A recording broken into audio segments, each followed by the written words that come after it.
kahit na marami rin tayong faults, mistakes, mahal tayo ni Lord. Mahal tayo talaga ni Lord. Now, ito ang sabi po sa 1 Kings chapter 20. Sabay-sabay nga nating basahin, sabay-sabay. 1, 2, 3, go. Pinagsama-sama ni King Ben-Hadad ng Syria ang lahat ng army niya. Kasama dito ang 32 na haring sakop niya, pati ang mga kabayo at chariots nila. Pumunta sila sa Samaria, pinalibutan ito at sinalakay. Nagpadala siya ng mga messenger sa city kay King Ahab ng Israel para sabihin, ito ang pinapasabi ni King Ben-Hadad. Akin na ang mga silver at gold mo. Akin na rin ang pinakamagaganda mong asawa at anak. Sumagot ang hari ng Israel, masusunod ang sinasabi ng kamahalan. O mahal na hari, ako at ang lahat ng meron ako ay sa iyo. Verse 5, bumalik ulit ang mga messengers kay Ahab para sabihin, ito ang pinapasabi ni Ben-Hadad. Di pa, sabi ako sa iyo, na ibigay mo sa akin ang mga silver at gold mo, mga asawa at anak mo, at ngayon sinusiguro ko sa iyong magpapadala ko ng mga tauhan ko dyan bukas. Mga ganitong oras, hahalughugin nila ang palasyo mo, pati ang bahay ng officials mo. Kukunin nila ang anumang magustuhan nila. Verse 7, pinatawag ni King Ahab lahat ng leader sa bansa. Sabi niya sa kanila, kita nyo naman na nanggugulo ang taong ito. Nagpadala siya ng mensahe na kukunin niya ang mga asawa at anak ko, silver at gold ko, at hindi ako tumanggi. Sabi ng lahat ng leaders at lahat ng tao sa kanya, huwag mo siyang pakinggan, huwag kang papayag, kaya pinapasabi niya sa messengers ni Ben-Hadad, pakisabi sa mahal na hari, lahat ng una mong request gagawin ko. Doon sa pangalawa, hindi ako payag. Okay? Sino sa inyo nakabasa ng 1 Kings 20? No? Sino sa inyo kilala si Ben-Hadad? Okay, konti lang ano. Gusto kong ma-relate to sa bawat isa sa atin, kaya gusto kong basahin sa inyo yung Philippians chapter 4, verse 6 to 7. Ano ang sabi doon sa Philippians chapter 4, verse 6? Pakita nga natin please. Philippians chapter 4, verse 6. Anong sabi? Sabay-sabay nating basahin. Do not be anxious about anything, but in everything, by prayer and petition, with thanksgiving, present your requests to God, and the peace of God, which transcends all understanding, will guard your hearts and your minds in Christ Jesus. Alam niyo po, in times of trials, we believe that kung tayo'y lalapit lang kay Lord, we will overcome everything. Amen? Kaya sabi mo sa katabi mo, you are an overcomer with Christ. Kasama mo si Lord. Okay? Malayo pumakaw po ang bawat isa sa atin. Ang topic natin ngayon, dahil ang center ng theme natin for this next few weeks ay reignite. Sabihin nga natin, reignite! Kailangan magkaroon ulit tayo ng desire or passion or magsimula sa atin yung isang fire na kung saan dapat nandoon na talaga dahil meron tayong relationship kay Lord. And if bago ka sa lugar na ito, let me tell you, welcome ka sa family ng Radiance. Ano? Sabi mo sa katabi mo, you're welcome here. Kung may bago dyan, katabi ka, nakalagay VIP or visitor, welcome sa family ng Radiance. Ang topic natin ngayon, simple lang. Ang topic natin ngayon ay, huwag kang mag-alala, ipag-pray mo. Again, huwag kang mag-alala, ipag-pray mo. Now, alam niyo po, gusto kong sabihin sa inyo na lahat ng problema natin, welcome kay Lord. Kahit pa gaano kalaki yung problema mo, welcome ito sa presensya ng Diyos na buhay. Well, kahit iniisip mo na ang dami mong alalahanin, tapos madalas sinasarili mo yung problema mo. Sometimes hindi tayo ganon na mababanggit natin yung problem natin kahit sa mga friends natin or even sa mga family members natin. Pero let me tell you na ang mga problema mo laging welcome sa presensya ng Diyos. Huwag niyo isipin na kung saan ang mga problems natin sa buhay nakakahiyang sabihin kay Lord. Huwag niyong isipin na kung saan meron kang bagay na kung saan parang hindi kayang tugunin ni Lord kaya hindi mo na lang sasabihin sa Kanya. No? Or pwedeng sabihin natin sa sarili natin, baka maraming iniisip si Lord, hindi niya ako pinapansin madalas kaya hindi ko na lang sasabihin yung problema ko. Let me tell you, our God is our friend. Our closest friend na pwedeng makinig sa lahat ng problems natin sa buhay. Pwedeng may mga tao na hindi nakikinig sa problema mo or ayaw makinig sa iyo, pero ang Diyos, He is always willing to listen sa lahat na meron kang gusto mong i-share sa Kanya. Alam nyo, kailangan natin dalhin kay Lord yung mga isipin natin, hindi lang yung problema natin. At times, marami tayong worry sa life. Sino dito may mga worry ka? No? Marami kang mga alalahanin, pwedeng yung apo mo, pwedeng yung future mo, pwedeng yung anak mo, yung mga magulang mo na naiwan, nalayo ka sa family mo, or marami pang mga iba. Pwedeng yung relationship mo rin, trabaho mo. You're worried about your future. Pwedeng yung mga isipin natin, hindi na natin madalas sinasabi kay Lord, only those na current situation lang natin. But let me tell you, lahat yung bagay na yon, pwede nating openly sabihin sa Kanya. Pwede tayong lumapit kay Lord freely. And ang paraan ng paglapit natin kay Lord ay sa pamamagitan po ng prayer. Sabihin nga natin, prayer. Now, alam niyo po ba, na binasa natin kanina, yung story ng pinaka-worst pa na hari ng Israel. As a matter of fact, sa lahat ho ng hari sa Israel, ang pinakaayaw ko sa lahat na story ay yung binasa natin kanina. Ang king po ng Israel nung time na yon ay si King Ahab. Say it with me, Ahab. Sobrang worst siya na hari ng Israel dahil ang Diyos ng Israel ay yung one true God, creator king. Siya yung creator ng mundo. And yet, itong si Ahab, ang Diyos niya ay Diyos na nilikha lang din ng kamay ng mga tao. Diyos din na imbento lang din ng mga servants nila. Now, let me tell you, kung si Ahab, nung time na ito, pinagpala rin siya ni Lord, pinrotektahan siya ni Lord, and still, ang bansang Israel, okay pa rin kahit marami silang enemies. Let me tell you, yung enemies ng Israel na ito, hindi lang isang bansa, ilang hari? 32 kings. Ilang hari? 32. Hindi hubiro yun. Kung iniisip mo na 32 na bansa yung kalaban mo, for sure, iniisip mo na kagad, talunan ka. Tama ba? Madalas ganun lagi nasa isip natin. Pero let me tell you, kahit si Ahab, napakasama niyang tao, still, pinrotektahan pa rin sila ni Lord, kumikilos pa rin si Lord sa kanila.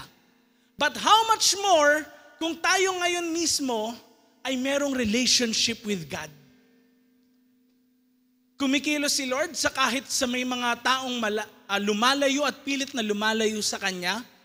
How about yung mga taong lumalapit sa Kanya? Alam niyo po, in 1 Kings chapter 16, verse 32 and onwards, doon makikita na si Ahab, sa line ng lahat ng hari, siya yung pinaka-worst king. Kaya kung iniisip mo sa buhay mo na napaka-worst na nung buhay mo, hindi maganda yung past mo, alam niyo po, hindi yun hadlang para i-bless ka ni Lord. Huwag mong isipin na yung past mo, doon nakasalalay yung magiging future mo.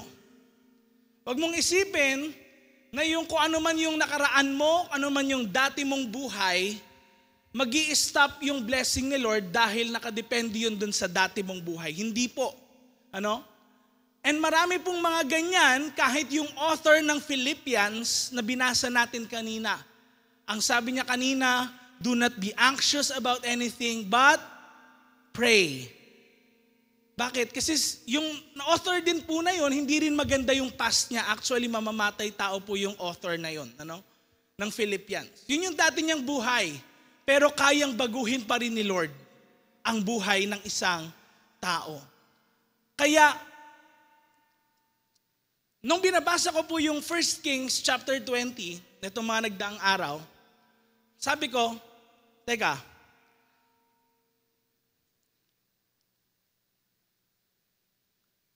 sa lahat ng ito, may problema.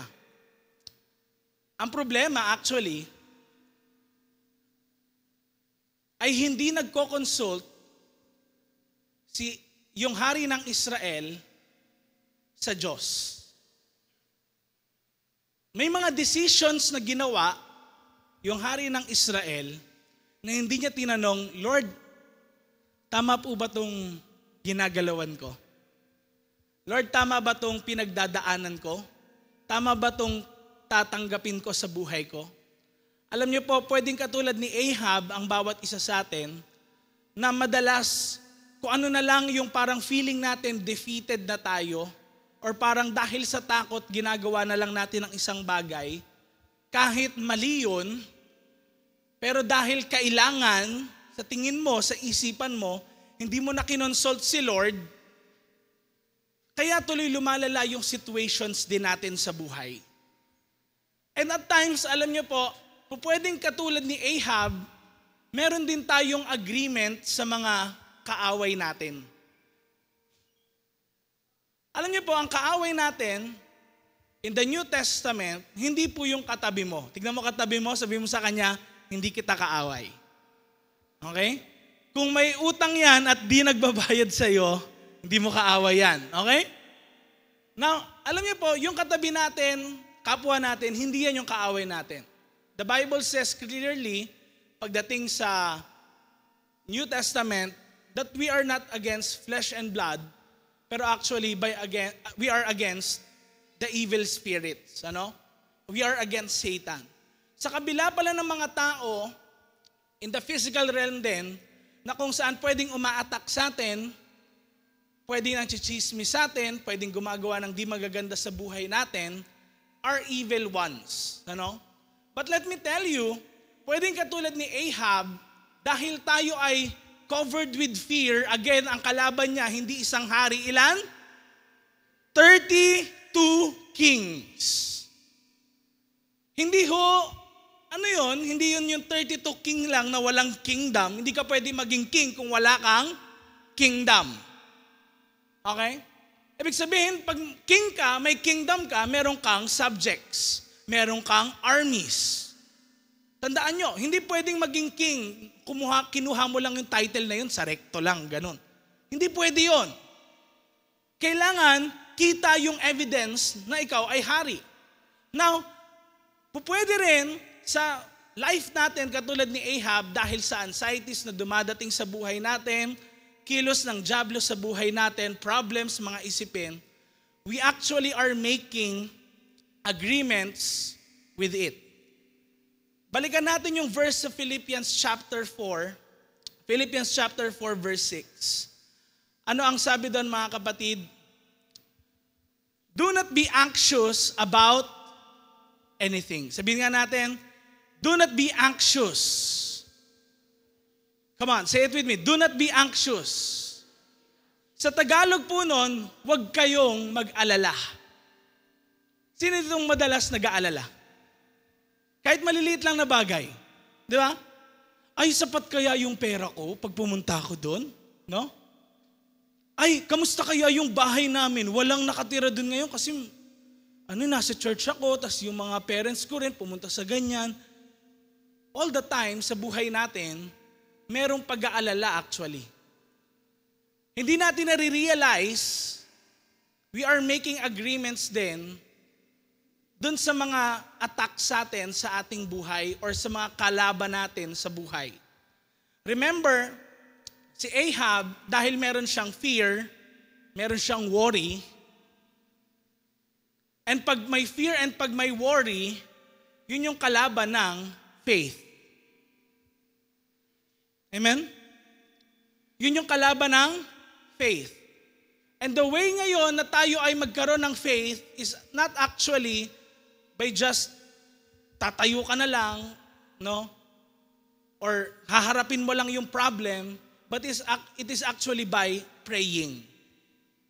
Kaya anong sabi dun sa Philippians chapter 4 verse 6? Huwag kayong mag-alala tungkol sa kahit na ano. Do not be anxious about anything, but instead, pakita natin yung verse please. Pakita natin. Okay, ano sabi?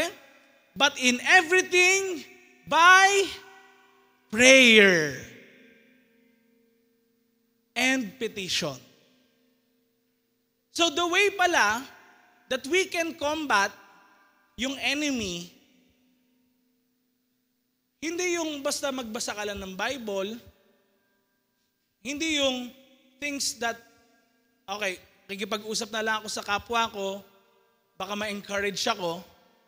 Pero the way we combat our worries in life, our struggles in life, yung mga kinakalaban natin sa ating buhay ay ano? Prayer. And si Ahab, sa binasa natin kanina, never niya po na kinonsult, never siya na lumapit kay Lord or tumawag man din ng prophet para sa ganon, alamin kung tama ba yung sinasabi ni Lord? Yung sinasabi niyo, Lord, na eto ba dapat gagawin ko? Lord, eto ba dapat yon? Ano ba yung dapat? And kaya tuloy, hindi tayo nagko-consult kay Lord kasi we think at times, eto yung best. Eto na kagad yung yung gusto ko, eto yung plano ko, pero teka, nakikita ko lang kasi bilang tao, eto lang. Peripheral view lang. But how about yung point of view ni God? Kung ang point of view mo, nandoon ka sa malayo, kita mo ang lahat, alam mo yung nangyayari. Tama ba? Hindi natin alam yung lahat na nangyayari, but God actually knows. Sabi mo sa katabi mo, hindi mo alam, alam ni Lord. No? Kaya sino sa inyo yung may mga anxieties ngayon? Yung may mga worries in life, here and there. Probably, magte-take ka ng exam ngayong taon, board, bar exam, or papasok ka sa isang prestigious university, magte-take ka ng entrance exam doon. Hindi ko alam kung ano yung buhay mo. Probably, you are worried about something. Pero let me tell you, ang paraan para ma-overcome yung anxieties na yon ay ano? Pray. Kaya huwag kang mag-alala, ipag-pray mo. Sabi mo sa katabi mo, huwag kang mag-alala, ipag-pray mo. Now, sa Philippians chapter 4, verse 7, basahin natin sabay-sabay yung sinasabi sa Philippians chapter 4, verse 7. Sabay-sabay natin basahin mga kapatid. 1, 2, 3, go. At ang kapayapaan ng Diyos na hindi kayang maabot ng isip ng tao, yan ang mag-iingat sa mga iniisip at nararamdaman nyo kasi nakipag-isa kayo kay Christ Jesus. Verse 8, pakita natin. Andiyan ba yung verse 8 natin? Lastly, mga kapatid, punuin nyo ang isip nyo ng mga bagay na mabuti at dapat purihin, mga bagay na totoo, marangal,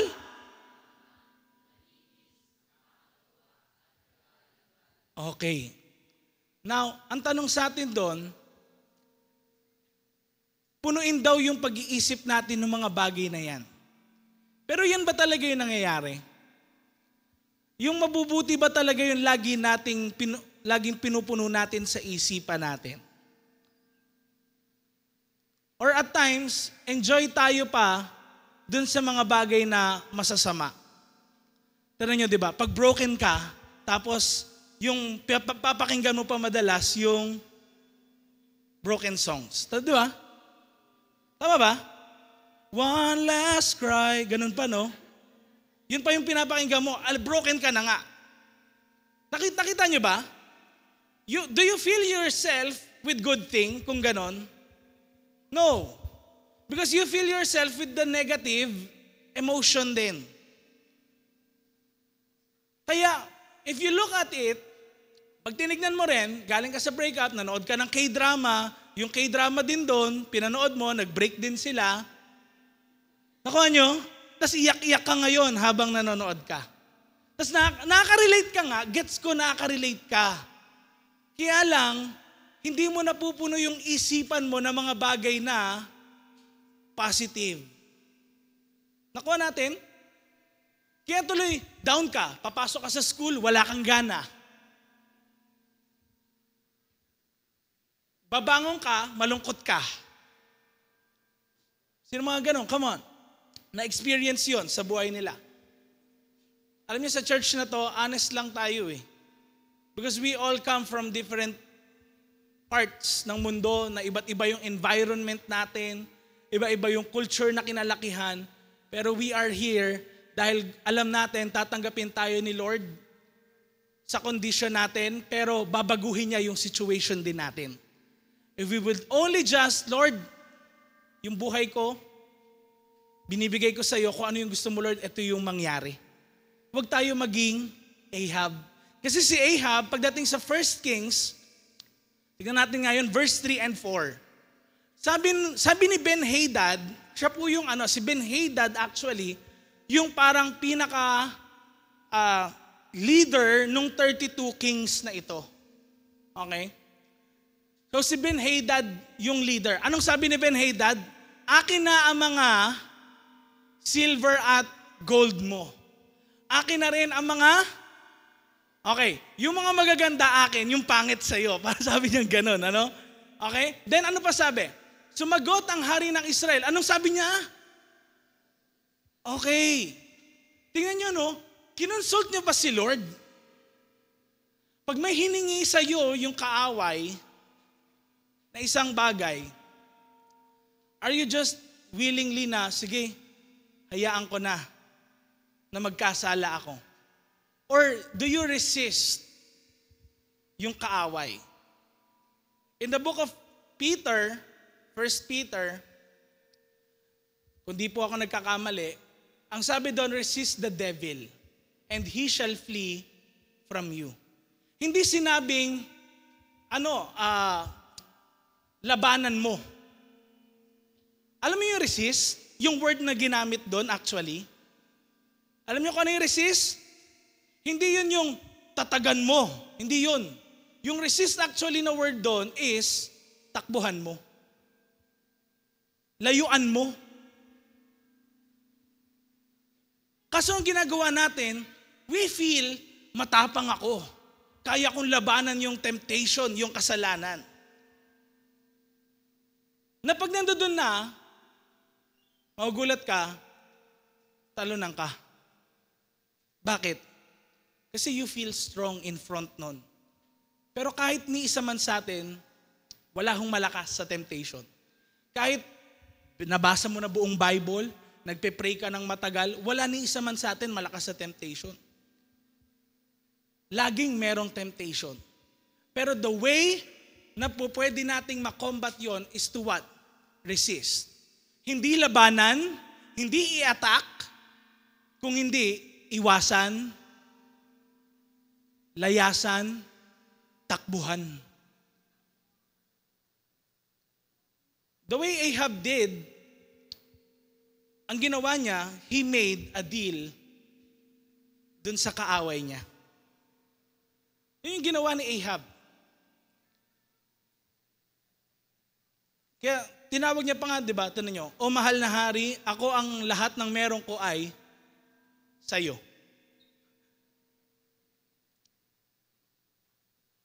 Kung alam mo sa sarili mo, yung one true God ng Israel, yung kakampi mo, nagpapanalo sa lahat ng battles here and there, Hindi ka natatalo kasi lagi kapag maayos yung relationship mo sa Kanya, kakampi mo siya, lagi kayong nananalo. And yet, here you are. Ang dami ng miracles ginawa ni Lord sa buhay mo. Sinave ka niya sa isang disaster. Niligtas ka niya sa sakit at karamdaman. Tapos, hindi mo maisip na kaya ka rin niyang iligtas sa problema na yan. Napansin niyo? Ang dami ng pinagdaanan ng bansa ng Israel. Yung bansa po ng Israel, they are the people of God in the Old Testament. Pero, ganun na lang ba kadali? Nakalimutan yung mga ginawa ni Lord?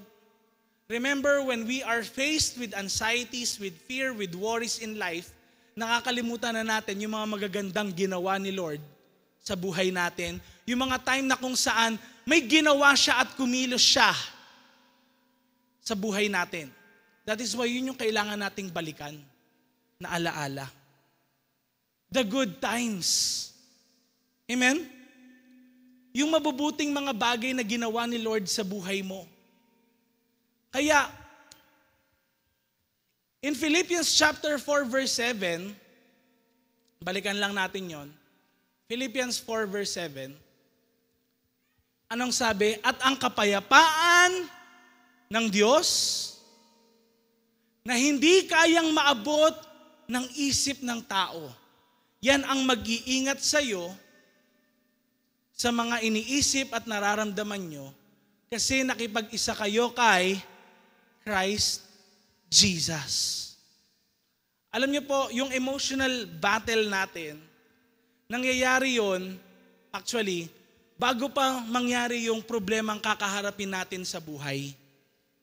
Huwag niyong isipin na kapag yung problema lang nandoon, doon lang nag-start yung emotional battle. Bakit ho? Tignan niyo yung nakalagay, verse 7. At ang kapayapaan ng Diyos na hindi kayang maabot ng isip ng tao, yan ang mag-iingat. Mag-iingat. Bago pa mangyari yung isang bagay, hindi yung mangyayari pa lang, doon pa lang mag-iingat, kundi bago mangyari, iingatan. Nakuha nyo? Kaya, yung ating mismong relationship kay Lord is very important dahil kung maayos yung relationship natin kay Lord, meron tayong pakikipag-isa, unity in Christ, meron tayong relationship sa Kanya, yun mismo yung mag-iingat sa atin pag dumating yung problema, yung pagsubok din sa buhay natin.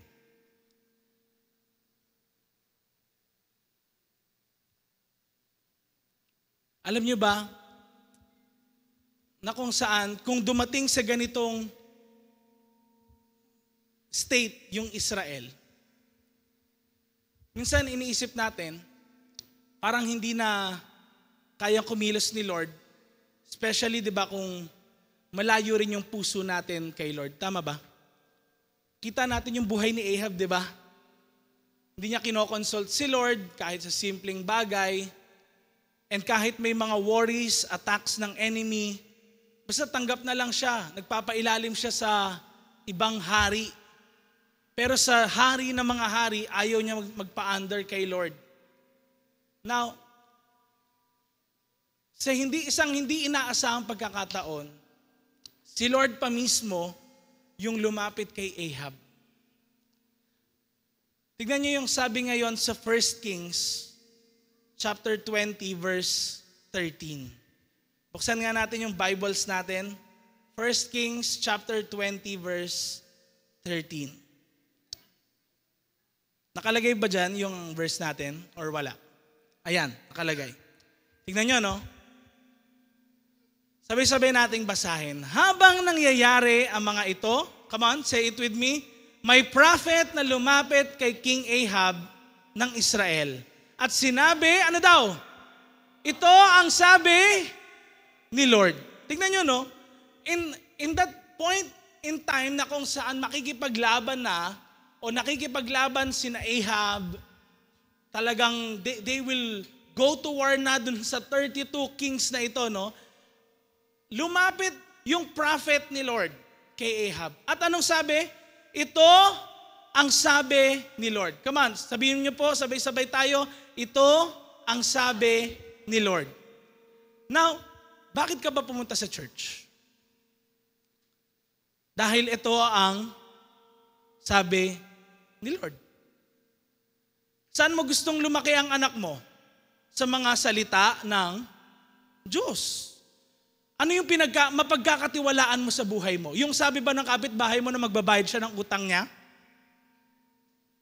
Yung pangako ba nung ex mo na ikaw lang mahal niya? Ano ang pagkakatiwalaan mo? Yung sabi ni Lord. Ano yung di magbabago kahit kailanman kasi di siya nagbabago? Yung sabi ni Lord. Ano yung may kapangyarihan para mapagtagumpayan mo yung lahat ng kasinungalingan sa buhay mo? Yung sabi ni Lord. Kaya ito yung sabi ni Lord. Tingnan nyo, no? Anong sabi niya? Kita mo ba kung gaano kalaki yung army nila? Imagine niyo mga kapatid, 32 kings. Kahit sabihin niyo kung 30,000 per king yun, abaho, napakarami nun. Almost 1 million na, di ba? Kita mo ba kung gaano kalaki yung army nila? Sabi kay Ahab, at anong sabi? Ibibigay ko sila sa'yo para talunin sa araw na to. Kita mo ba gaano kalaki yung problema mo? Kita mo ba gaano kalaki yung kalaban mo sa buhay mo?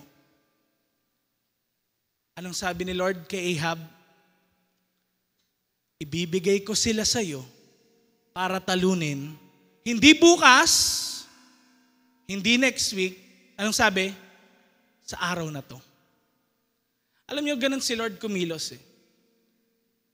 Sa araw na to. Kaya yung faith natin, yung pagtitiwala natin kay Lord, hindi, Lord, bukas na lang, bukas kita pagkakatiwalaan, kundi sa araw na to. Ano sabi? Para malaman mong, ano daw? Ako si Lord. Tingnan nyo, no? Si Ahab, I hate Ahab talaga. Kasi si Ahab, kaya to nangyari sa bansang Israel dahil sa mga maling decisions niya sa buhay niya. Tapos sisisihin niya pa yung hari ng kabila, ng kaaway. Siya nga yung hindi kumakampi kay Lord. Ang kinampihan niya pa, yung kaaway niya, na dadayain din siya.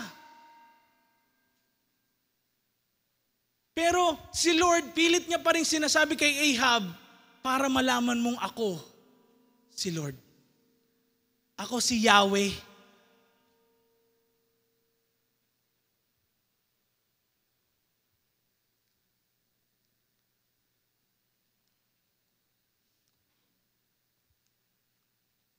Kaya kung meron man tayo nakikita, malaking problem in our life, pwedeng sa family natin, sa business natin, sa kung ano man yung meron tayo. Baliwala lahat yun kasi ito ang sabi ni Lord. Kung nakikita mong nasa defeat ka ngayon, or parang napakababa ng spiritual life mo ngayon, or parang isip mo lagi kang talunan, let me tell you, ito ang sabi ni Lord. Para malaman mo na ano daw? Ako yun. Ako si Yahweh. Ako yung may lalang ng lahat. Nagagawa ko yung imposibleng bagay na posible.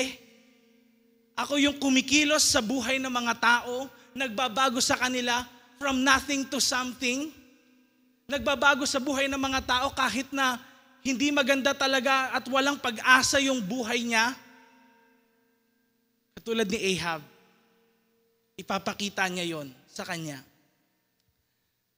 Kaya, Philippians chapter 4 verse 7, again gusto kong basahin para to sa inyo, no? At ang kapayapaan ng Diyos na hindi kayang maabot ng isip ng tao, ano daw? Yan ang mag-iingat sa mga iniisip at nararamdaman nyo. Kasi nakipag-isa kayo kay Christ Jesus. Kaya, yung kapayapaan na yun, makukuha lang natin yun kung lalapit tayo kay Lord eh. Makukuha mo rin yun kung lalapit ka kay Lord saan? Sa pamamagitan ng prayer. Pero si Ahab, di niya ginagawa yun. Di nga siya lumalapit kay Lord eh. Pero just imagine kung lumapit siya kay Lord. I'm sure kayang baliktarin ni Lord kaagad-agad yung situation na yun. At hindi lalala yung situation na yan sa ganyan. Sino ditong gusto ng peace sa life? Kapayapaan. Sometimes, di ko alam sa inyo, baka meron kayo yung pagkagising nyo na lang, nagigising kayo, pinagpapawisan kayo, may mga ganon kayo experience, no? Hirap makatulog. Pwedeng wala kang peace sa buhay mo. And yung peace, makukuha mo in Christ when you pray. When you pray, establish a relationship with Him. Kaya sabihin sa katabi mo, huwag kang mag-alala, ipag-pray mo. Yung kabila rin, i-high five mo, huwag kang mag-alala. Sabi mo sa kanya, huwag kang mag-alala, ipag-pray mo. Now, ang tanong sa atin ngayon, bakit nga ba tayo hindi nagpe-pray ng mas maaga? Eto no, minsan hinihintay pa natin mag-stock up yung problema na napakarami bago tayo lumapit kay Lord. Di ba? Madalas ganun eh. Parang hinihintay muna natin maipon at saka tayo lalapit. Pag mabigat na, hindi mo na kaya, doon na lang. Pero what if kung katulad ni Ahab, hindi natin siya tularan, pero kung nasa situation tayo ni Ahab, gawin natin nung una pa lang lumapit na tayo kay Lord. Hindi na sana hahantong naharap ka sa vast army na yon. Ilang kings yung kalaban? 32.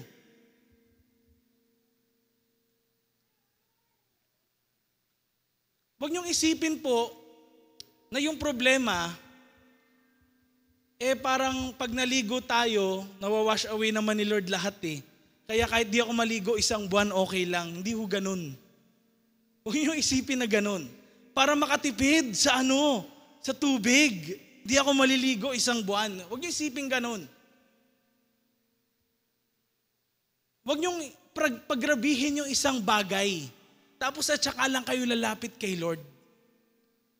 Ewan ko ho kung nakatry na ho kayo na kabaho-baho ho ng inodoro talaga.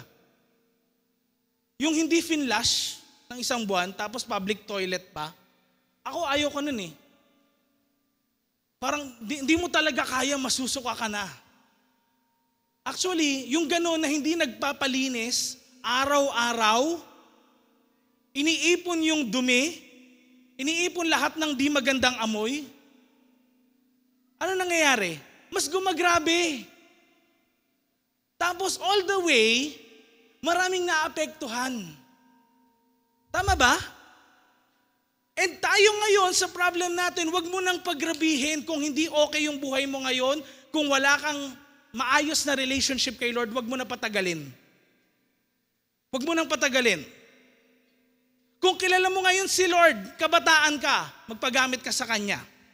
Actually, pagtapos nung 1 Kings chapter 20, yung mga ginamit ni Lord sa labanan, hindi po mga matatanda. Ang ginamit niya, yung mga kabataan. Yun yung ginamit ni Lord, yung mga mahihina, yung mga walang alam sa labanan, yun yung ginamit niya. Bakit? Kasi sila yung merong tiwala kay Lord. Sila yung madali na magtiwala kay Lord kasi bata pa at alam nila kapag sila ngayon tumanda na, alam nila hindi yun yung parang, okay, pag matanda na ako, doon na lang ako mag-church, hayaan ko na lang yung mga anak. Hindi sila ganun eh. Ngayong bata pa lang ako, nalaman ko na to about this, papagamit ako kay Lord. Kaya, sa mga matatanda po nandito, wala ring offense yun sa inyo. Dahil bakit? Ngayon nalaman ko yun, hindi na ako maghihintay na kapag nakaratay ako, doon lang ako lalapit sa Kanya.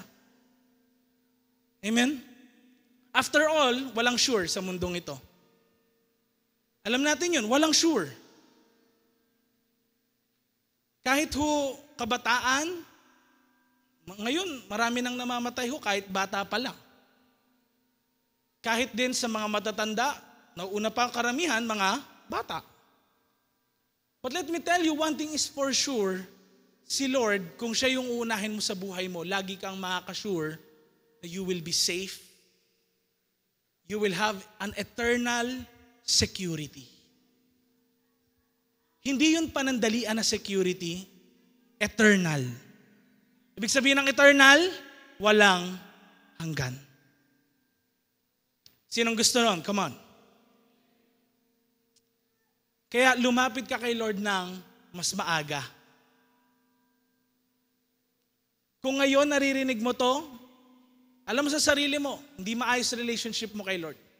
Huwag mo nang ipag-next Sunday pa. Amen? Huwag mo nang ipag-next Sunday pa.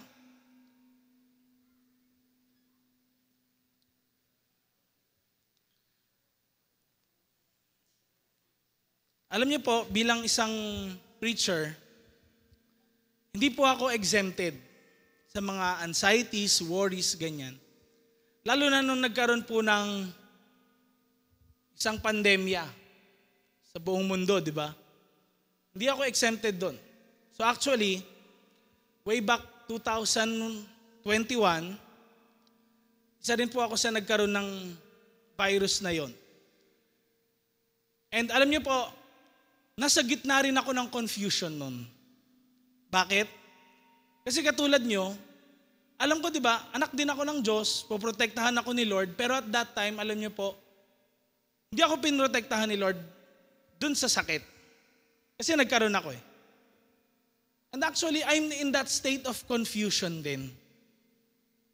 And let me tell you, pag lumapit tayo kay Lord, you can talk to God kung ano yung nasa puso mo. Yung hindi mo, kahit hindi mo sugarcoat yung isang bagay. Diba, pero yung si Jesus nga, nakapako sa cross eh. Anong sabi niya sa God the Father? Ilama-lama sa baktani, di ba? Why have you forsaken me?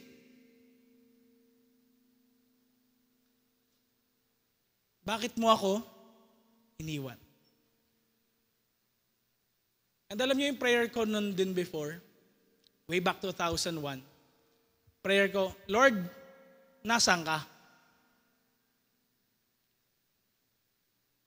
Nasaan ka ngayong meron akong sakit? Tapos chinek ko po nun yung thermometer ko. Alam niyo ho, yung temperature ko, 46. Para yung ulo ko, tawag doon, yung brain ko parang kakalas na sa ulo ko. Kasi pag mataas yung temperature, yung ulo, may problem. Pwedeng ganun, magkaroon ng problem. So mataas talaga yung temperature ko nun. Tapos sabi ko, Lord, nasan ka? Bakit hindi mo po ako tulungan ngayon? Then, pinlay ko po sa side ko, sa cellphone ko yung kanta ng Hillsong na You're in Control. Si Lord ay kumokontrol ng lahat ng bagay. So habang pinlay ko po yun, umiyak ako kay Lord, lumapit ako sa Kanya, nakahiga ako. Alam niyo po, nagising ako 4:00 ng madaling araw. That same day same day na nagpray ako. Nagising ako 4:00, yung kaninang 46, bago ako nakatulog na rin sa prayer, bumaba, naging 43. Then, nung nagising ako, tinignan ko yung mom and dad ko, ayoko sila gisingin. Bumalik ulit ako sa kwarto, kasi syempre di ba kapag COVID ka, talagang kailangan ano ka. So, sabi ko, Lord, I need you now more than ever. Siyempre, di ba marami kang mga news na nakikita. Di ba parang ang score sa basketball, di ba? Pataas ng pataas pa eh. Minsan nakaka-affect din yun sa atin eh. But I realized something na, Lord, I need you now more than ever. When we approach God pala, He will truly move in our lives. Nakatulog ulit ako, 6 a.m. nagising ako. Walang gumigising po sa akin, nagising lang ako bigla, 6 a.m. Chinek ko ulit yung temperature ko, nag-40. 40. Bumaba ng bumaba. Katulog po ulit ako, nagising ako 9 o'clock umaga. Chinek ko temperature ko, nag-37. Natulog po ulit ako, biglang may umit siya ng pagkain. Di ba ganoon kasi, di ba? Inaano na lang sa ilalim ng pintuan, ganyan Check ako tanghali. Kinapa ko sarili ko. Okay na ako. And I praise the Lord. I praise the Lord. Kasi totoo pala yung sinasabi ng Bible that when you pray, makakalaya ka and God will truly work in your life. Palakpakan naman natin si Lord.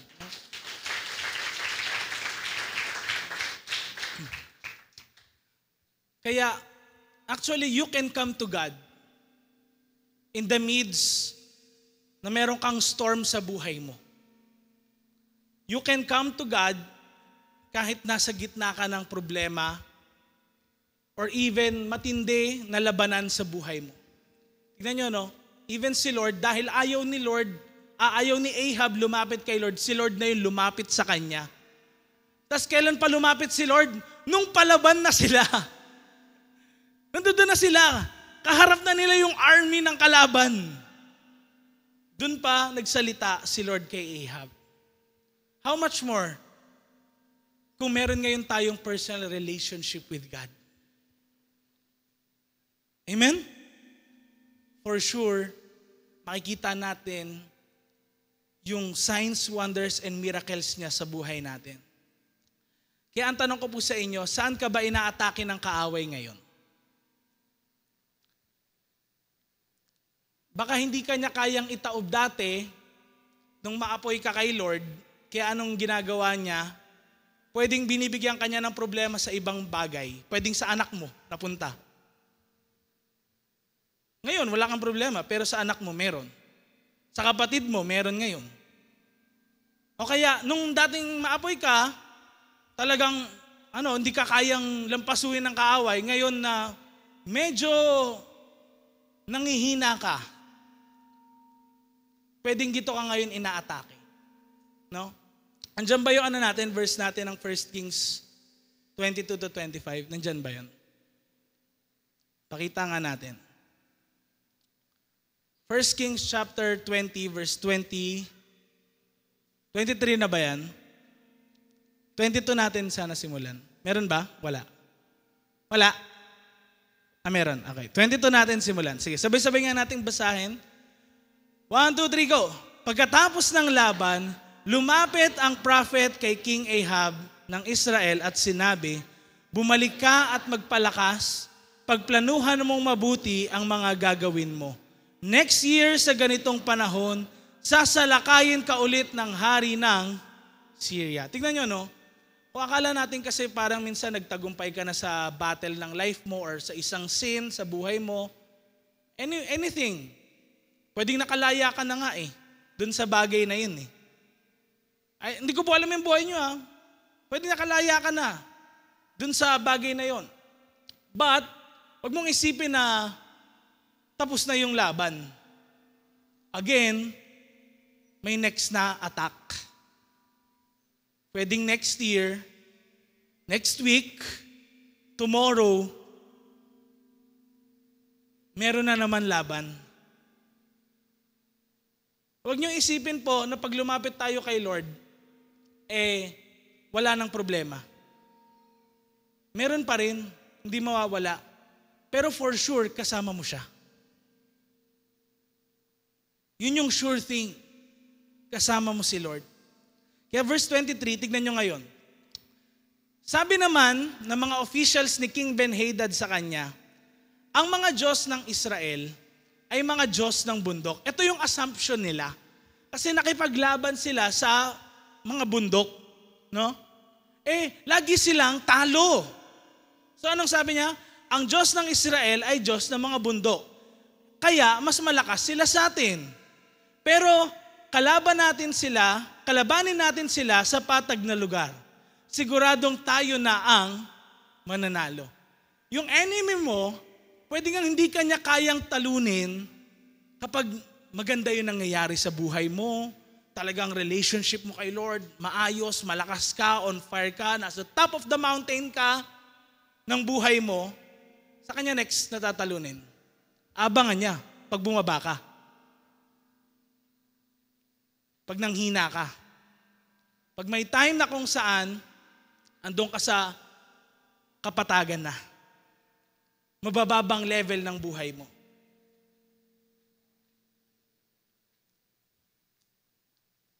Now, mga kapatid, yun nakakala ng kaaway. Akala niya lang yun. Na ang Diyos ng Israel ay Diyos lang ng matataas na lugar. Pero alam niyo po, ang Diyos natin, ang Diyos ng Israel, ay Diyos ng unconditional na victory.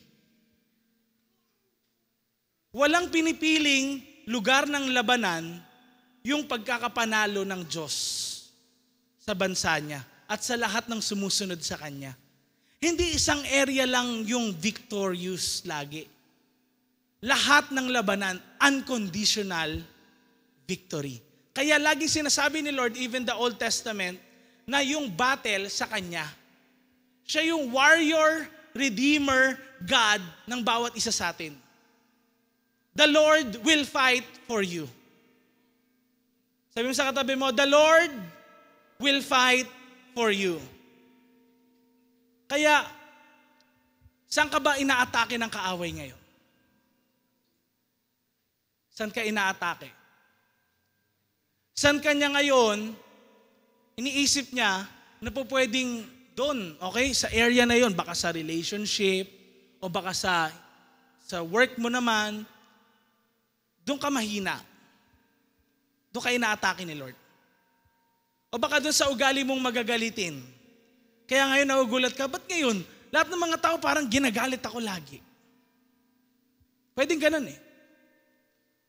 Dahil wala siyang makita na ibang area sa buhay mo na pwedeng atakihin dun sa kung saan ka mahina, kung saan ka mababa. Kaya anong sabi ni Lord kay Ahab? Mag-prepare ka. Kasi hindi tapos yung labanan. Hindi porkit nagtagumpay ka ngayon, bukas, chill-chill ka na lang. Hindi ho ganun ang buhay Kristiyano. Na pag nasa church ka, okay, prepared ka, paglabas mo, hindi ka na prepared. Kailangan prepared ka pa rin. Because always, ang buhay Kristiyano po ay parang labanan. Yun talaga ang totoo. Nakapagod na buhay ang labanan, pero yun ang totoong buhay talaga natin. Pero remember na kay Lord, merong kapahingahan. Kasi siya yung lalaban sa atin, siya yung tutulong sa lahat ng bagay natin. Si David, alam niyo po, in the book of Psalm chapter 23 verse 4, anong sabi niya? Even though I walk in the valley of the shadow of death. Kahit lumakad man ako sa valley ng kadiliman. Sino sa inyo takot sa dilim, kahit nung bata? Come on. Or, ano ba, pag sinabing, may mumu dyan. Ano? Tumatakbo ba kayo or dahan-dahan lang, lakad lang? Ano ginagawa? Tumatakbo, di ba? Pero bakit sabi ni David, even though I walk, kahit pala naglalakad lang ako dahan-dahan, kahit may problema, kahit may takot here and there, kasama ko kasi si Lord eh. Hindi ko kailangan magmadali. Hindi ko kailangan na matakot kasi kasama ko si Lord. Kaya ano yung kinakatakutan mo ngayon? Isipin mo, kasama mo si Lord. Start praying. Huwag kang mag-alala, ipag-pray mo kay Lord. Verse 28, dito na tayo magtatapos ng 1 Kings chapter 20. Pwede ba tayong tumayo ngayon lahat? Basahin natin to.